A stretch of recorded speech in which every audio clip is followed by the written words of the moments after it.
What's up guys, it's Jamie, welcome back. As I mentioned in a previous video when I was unboxing my Space Gray HomePod Mini, I'd also ordered it in white because I wanted to compare the two different colors. So in this video, the white one has come in. I'm going to unbox it for you, give you my first impressions, compare it to the Space Gray color, and also going to go through the initial setup. Before we begin, when you're watching the video, if you could show your support by liking the video as well as subscribing to my channel, it'd be greatly appreciated. Now let's go.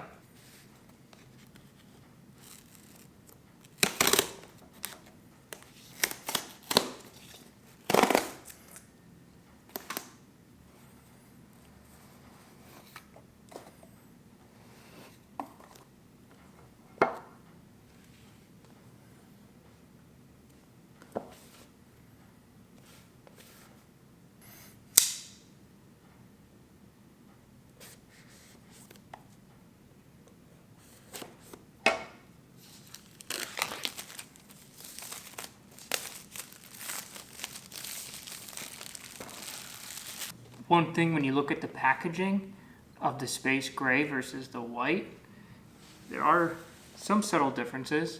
It's kind of how the Mini is oriented. You can see they both say Mini with different effects next to them.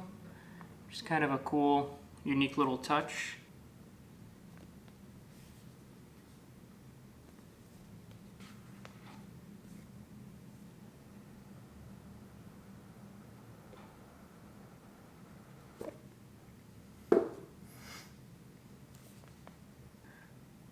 Bring out the different contents of the packaging. If you've seen any of the previous videos, it's pretty standard.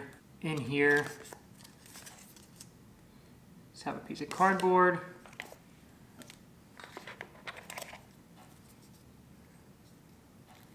Power brick.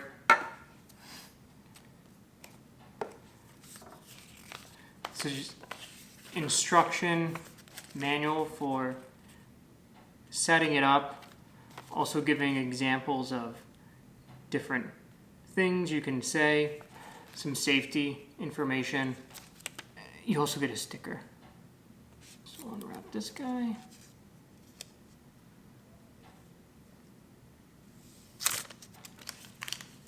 The power brick does match much more nicely with the HomePod versus when you have the Space Gray one.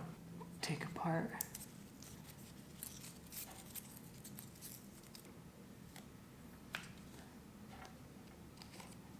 I do like that. That looks nice. I also like here is not going to see really any smudging on this part. I will say that this is a much better look, having it all one color. This looks like a much more complete product. Here you kind of have a look, Space Gray versus white. The other thing that I'm noticing is on the Space Gray, not only are you going to get more smudging, but just because of the darker, shinier color, it's going to also show dust more. It's similar to if you have like all new cars, they have like all the touchscreens and everything on the interior is all gloss black and it looks nice initially, but then after using it and touching it, it's just going to get more and more fingerprinty, where when you look at this, it's not going to show dust, it's not going to show any particles, smudges, or fingerprints. It's going to look perfect. The other thing is just this overall look. When you have this setup with the cord and the white power, it just doesn't look right. It looks incomplete. It looks like this was an afterthought. Whereas in this setup, this is how it's supposed to look.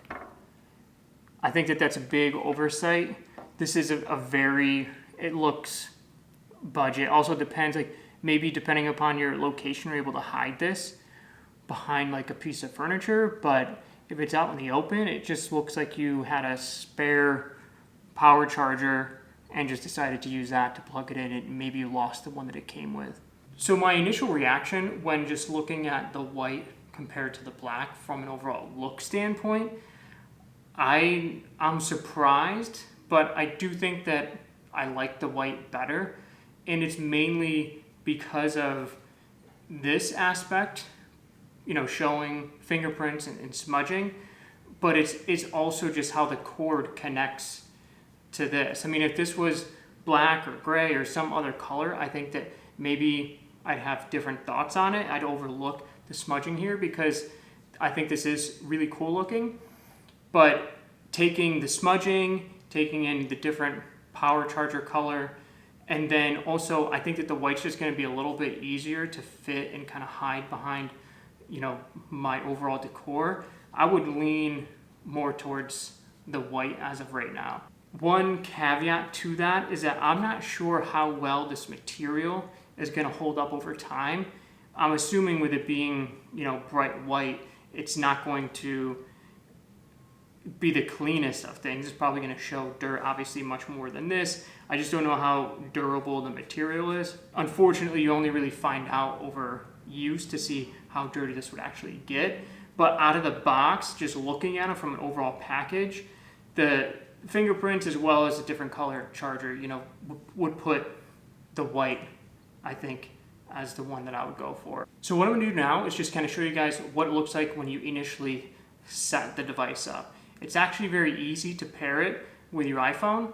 So it just needs to be plugged in, and then you have to be connected to Wi-Fi and have your Bluetooth on your phone, and you just put the phone close to your device and it'll automatically pick it up to connect. Similar like what you do if you have like AirPods and bring your AirPods close to your phone to recognize them. So I'll show you that right now. So it just plugged in the HomePod mini and made a little bit of a noise, and now it has this kind of flashing white light on the top, signifying that it's looking to connect. So you can see when I bring my phone right next to the HomePod mini, a little diagram pops up asking me to set up. So I'll click that quick. The next step that it asks is how you want to name the device. So I will choose living room. Now it's asking if I want it to be able to control personal requests. So then it's kind of cool. It asks if you want Siri to recognize multiple people. So that's kind of cool because you can actually have multiple people asking different requests and have Siri understand them as long as the HomePod is associated on their device and they've been able to set that up for themselves. It just has some stuff about Siri. Now it's asking if I want to transfer settings. Now it wants me to place the HomePod in this circle area. Now it's setting up. But realistically, it's actually very simple other than the couple other questions that they ask because of the increased functionality, but it's basically like setting up, your AirPods for the most part. Seems like there's a little bit more data transfer other than just connecting via Bluetooth, which is taking a little bit more time. And now it's ready. I have the space gray one set up for the kitchen, and then I have the white one I just named for the living room. One thing to note when finding all like the different settings you can have for your HomePod, you actually have to go under the home section. One thing to also remember is that there is no power button. So as long as it's plugged in, it's going to have power and it's going to be, listening as soon as you say, "Hey Siri." So I've just been using the Space Gray HomePod Mini for a few days now, so I haven't had like a ton of time with it. I think it is a cool little device. When comparing it to something like a JBL Charge 3, the JBL is much louder than the HomePod Mini. I don't know if it also translates with sound quality. I'm just going based on volume, sheer volume itself. My other initial thing is that I do think that the Siri functionality is pretty cool. I've never had a smart speaker, so being able to just say, "Hey Siri, turn on music," and then it'll connect to my Apple Music and pick songs that are similar to what I've been listening to, I think is a cool advantage. I do want to spend a little bit more time playing around with the overall functionality as well as get a little bit deeper into the sound quality to see if it's technology that actually want to take advantage of. I don't know if it's one of those things that's more of a gimmick for me and how I listen to music. So I don't want to have like a random smart speaker plugged in around my house that I'm not going to be using for that aspect. If that's the case, I'll just stick with the JBL that I already have. Like I said, I will follow up with a little bit more of an in-depth review once I've had a little bit more time with them. That's all I have for you today, guys. Please remember to like the video, subscribe to my channel, and I'll catch you on the next one.